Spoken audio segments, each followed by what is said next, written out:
Hi hello నమస్తే welcome to my channel ఘన stories world. Story చదివే ముందు ఛానల్ని తప్పకుండా సబ్స్క్రైబ్ చేసుకొని లైక్ చేసి మీ ఫ్రెండ్స్ అండ్ ఫ్యామిలీస్కి షేర్ చేయండి. ఇక స్టోరీలోకి వెళ్ళిపోదాం. I'm in love episode 5. Already Nandini night నా రూమ్లోకి వచ్చింది. చూసి కూడా నువ్వు ఇప్పుడు ఇంత లేట్గా లేచావా అని అడుగుతున్నావు. అంటే నా నోటితో నైట్ నేనేం జరిగిందో చెప్పాలి అనా, లేకపోతే నీకు తెలియాలి అనా? అసలు నీ ఉద్దేశం ఏంట్రా అని అడిగాడు రాకీ శివాని. దాంతో శివ బిక్కమొహం వేసుకొని రాకీ వైపు చూస్తూ ఉంటే, నా దగ్గర కద్దలు పడ్డావనుకో మెడ విరిచేస్తా. ఏమనుకున్నావో బిడ్డ?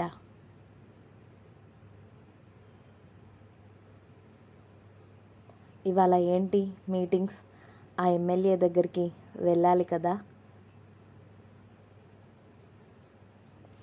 ఓ వారం రోజుల నుండి ఫోన్ చేసి సావగొడుతున్నాడు. కలవమని నైట్ కూడా కాల్ చేసినట్టు ఉన్నాడు. ఫోన్ స్విచ్ ఆఫ్ చేసి పడేశాను. మళ్ళీ కాల్ వచ్చిందా ఆయన దగ్గర నుండి అని అడిగాడు రాకీ. అసలు ఆయన ఎప్పుడు కాల్ చేయకుండా ఉన్నాడు అని అన్నా. నీకు కాకపోతే నాకు, నాకు కాకపోతే మన వాళ్ళకి చేస్తూనే ఉన్నాడు. ఇదిగో ఉదయం నుండి కాల్ చేస్తూనే ఉన్నాడు మనల్ని త్వరగా ఇంటికి రమ్మని అని చెప్పాడు శివ. అంత అవసరం ఉన్నప్పుడు ఆయనే ఇక్కడికి రావచ్చు కదరా అని అన్నాడు రాకీ. ప్రెస్టేజ్ ఇష్యూస్ అన్నా, పైగా నీతో మాట్లాడాలి అంటే కాస్త పర్సనల్గా మాట్లాడాలి కదా.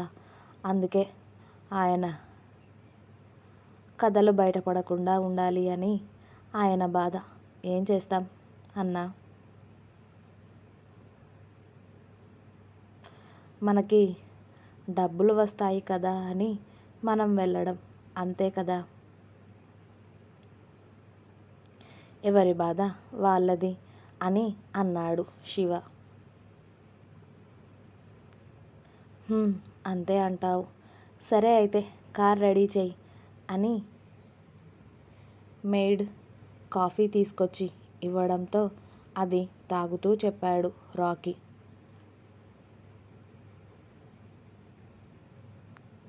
అలాగే అన్నా అని శివ బయటికి వెళ్ళడంతో రాకీ కాఫీ కంప్లీట్ చేసి బయటికి వెళ్ళిపోయాడు. ఆల్రెడీ శివ కార్ స్టార్ట్ చేసి పెట్టడంతో రాకీ కార్ డోర్ ఓపెన్ చేసి ఫ్రంట్ సీట్లో కూర్చోగానే వాళ్ళ కారు ముందు ఇంకొక కార్, వాళ్ళ కారు వెనకాల ఇంకొక కారు కూడా బయలుదేరాయి. సరిగ్గా 1 గంట తర్వాత పెద్ద ఇంద్రభవనం లాంటి ఇంటి ముందు రాకీ కార్ ఆగగానే అసలు అనుమానమే లేకుండా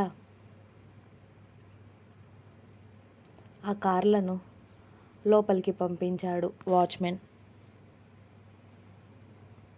రాకీ కార్ దిగి ఇంట్లోకి అడుగు పెట్టడమే ఆలస్యం. ఆ ఎమ్మెల్యే పరిగెత్తుకుంటూ రాకీ దగ్గరికి వచ్చి, రాకీ, నీకోసమే ఎన్ని రోజుల నుండి వెయిట్ చేస్తున్నాను అనుకున్నావు.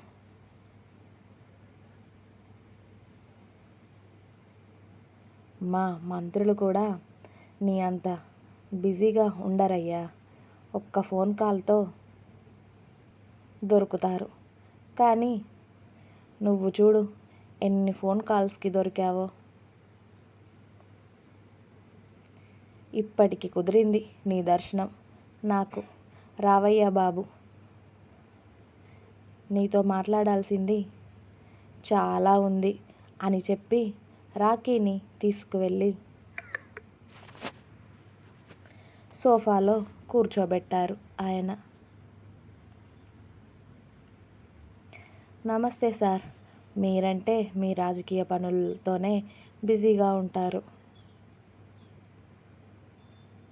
కానీ నాకు 1,00,000 పనులుంటాయి కదా. సెటిల్మెంట్స్ చేసేవాడిని, పైగా మన ఊర్లో మంచికైనా చెడుకైనా నేనే కదా వెళ్ళేది.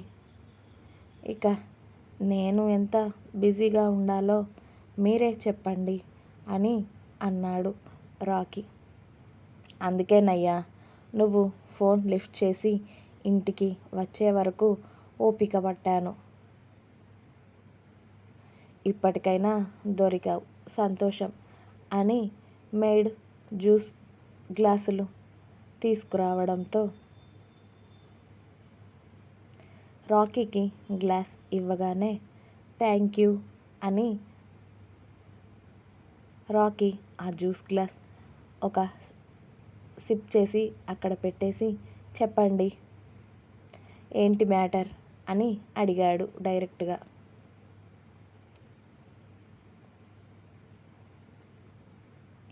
శివబాబు నువ్వు కూడా కూర్చో అని అన్నాడు ఆ ఎమ్మెల్యే. రాకీ పక్కనే నిలబడ్డ శివాని చూసి,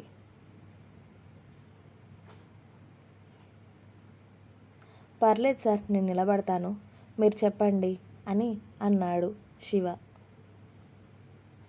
ఏం లేదయ్యా రాకీ, మనకు ప్రతిసారి ఉండేదే కదా, ఈసారి కూడా నేనే ఎమ్మెల్యేని అవ్వాలి, దానికి ప్రతిసారి ఎంత ఖర్చు అవుతుందో ఈసారి అంతకన్నా డబ్బులు ఖర్చు పెడుతున్నాను.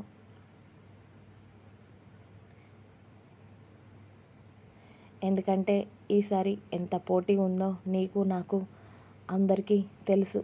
పైగా ఈసారి మంత్రిని కావాలి అనే కోరిక ఉంది నాకు.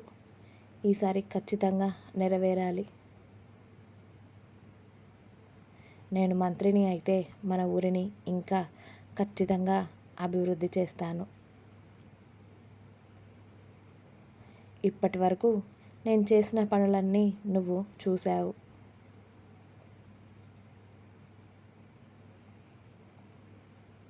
మన ప్రజలకి, మన ఊర్లో ఉన్న ప్రజలకి ఎలాంటి సహాయం కావాలి అన్నా